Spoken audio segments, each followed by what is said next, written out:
बिस्मिल्लाहिर्रहमानिर्रहीम। अस्सलाम वालेकुम। कैसे हैं आप सब? आज मैं बना रही हूँ बीफ पसंद है। इसके लिए मैंने ये गोश्त लिया है। बोटी इससे बड़ी है, ऐसी साइज की, आपकी मर्जी पे है जितनी आप रखना चाहें। तो सबसे पहले इस पे मैं मसाले लगा के रख दूँगी। इसके लिए मुझे चाहिए भुने हुए कुछ चने, खसखस, सबसे पहले गोश्त पे अदरक लहसुन का पेस्ट डाल दें। उसके बाद उसके ऊपर नमक, मिर्च, हल्दी और कच्चा पपीता या फिर गोश्त गलाने वाला पाउडर, उसके साथ आप खसखस और जो चनों का आपने पेस्ट बनाया था वो डाल दें। उसके बाद दही डाल के उसको मिक्स करके गोश्त पे लगा के रात भर के लिए रख दें या फिर 4 से 5 घंटे के लिए। तो यहाँ ये गोश्त का मसाला मैंने रात को लगा लिया था और पूरी रात ये पड़ा रहा है।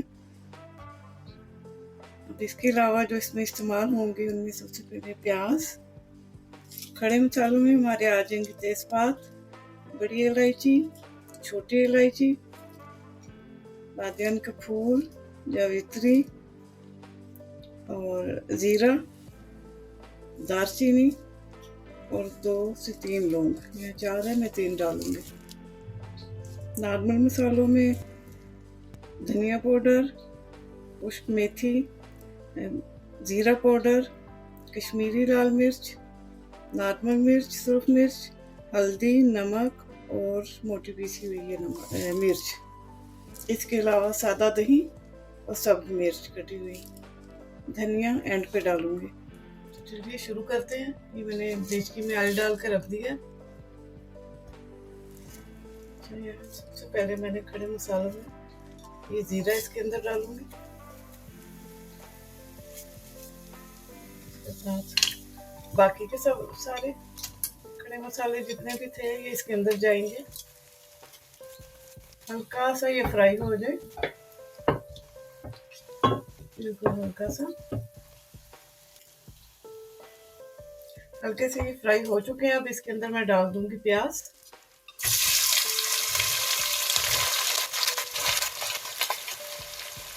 प्याज को हमने अच्छा खासा रेड करना है, हल्का ब्राउन नहीं करना है इसको। जो है इसका कलर सही से जिसको कहते हैं ना कि भुना हुआ रेड हुआ हुआ जलने से पहले इसको जो है ना इसको पता जिसको फ्राई करने के आपको इसका कलर लेके आने मतलब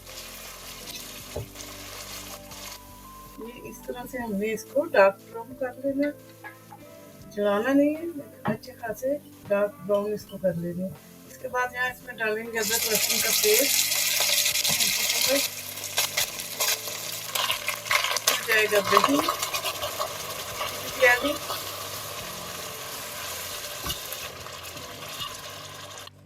अदरक लहसुन का पेस्ट मैंने गोश्त में भी डाला था जब उसको मसाला लगाया और अब भी डाला। इसमें मैं डाल दूंगी ये वाले सारे मसाले।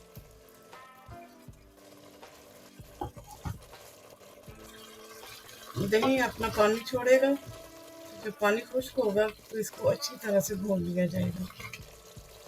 तो दही का पानी खुश्क हो गया, मैं इसको अच्छी तरह से भून लूंगी। हाँ, इसको मैंने अच्छी तरह से भून लिया है। आप देख सकते हैं कि इसने ऑयल छोड़ दिया।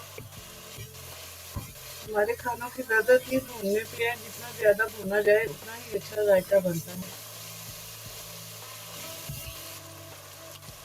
अब इसके अंदर पसंदे जिनको मैंने मसाला लगा के रखा था इनको मैं इस तरह एक एक करके अंदर रखती जाऊंगी।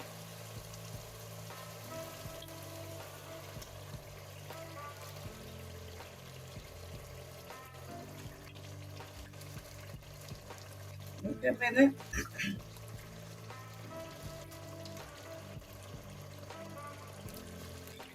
कच्चे पपीते का पपीता भी लगाया था जिसकी वजह से ये बगैर कुकर के ही आसानी से गल जाएंगे। मैंने ढाल दिया ताकि ये जो अपना पानी छोड़े और फिर उसके बाद जब खुश्क होता है तो फिर इसको भूनूंगी दोबारा। यहाँ इसका पानी खुश्क हो गया है, मैं इसको भून लूँगी दोबारा। तो स्मेल है वो खत्म हो गई। तरीका ये है, दूसरा तरीका ये है कि इनको पहले फ्राई कर दिया जाए और फिर इसके अंदर रखा जाए, उससे भी अच्छे बनते हैं।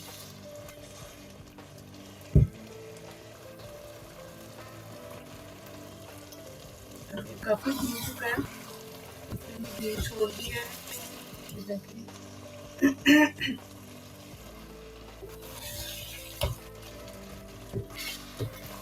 इसके अंदर मैं मसाला लगाया हुआ था, इसी के अंदर ये जो 7 पेटी में मसाला लगा था, इसमें पानी डालकर वो भी पानी इसके अंदर डाल दूँगी।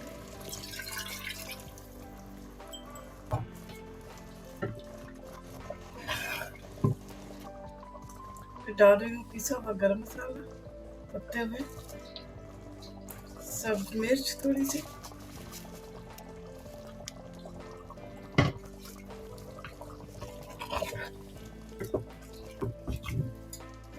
अब इसको मैं ढक दूंगी जब तक इसकी ग्रेवी नहीं बन जाती, मसाला नहीं बन जाता उसको तक।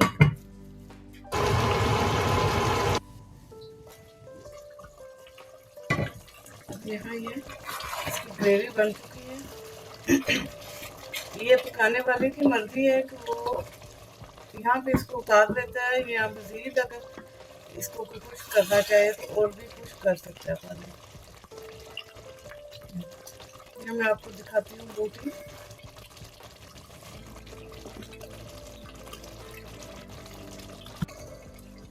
देखिए कितनी अच्छी तरह से ये गल चुकी है, आराम से टूट रही है। कोई इसको थोड़ा गर्म है इसलिए देखें। क्योंकि मैंने इसको लगा दिया था पपीता, कच्चा पपीता, उसकी वजह से ये बोटी जो है बिल्कुल रेशम की तरह देखें मुक्कन बन गई है। मुझे इसको कुकर में नहीं पकाना पड़ा।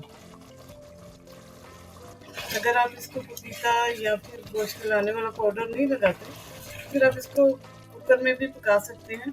मैंने इसलिए नहीं पकाया कि अगर मैं इसको कुकर में पकाती तो ये बिल्कुल आटा हो जानी थी। यहाँ पसंदे तैयार हो गए। अब इसके ऊपर डालूंगी एंड पे सब्ज मिर्च और धनिया।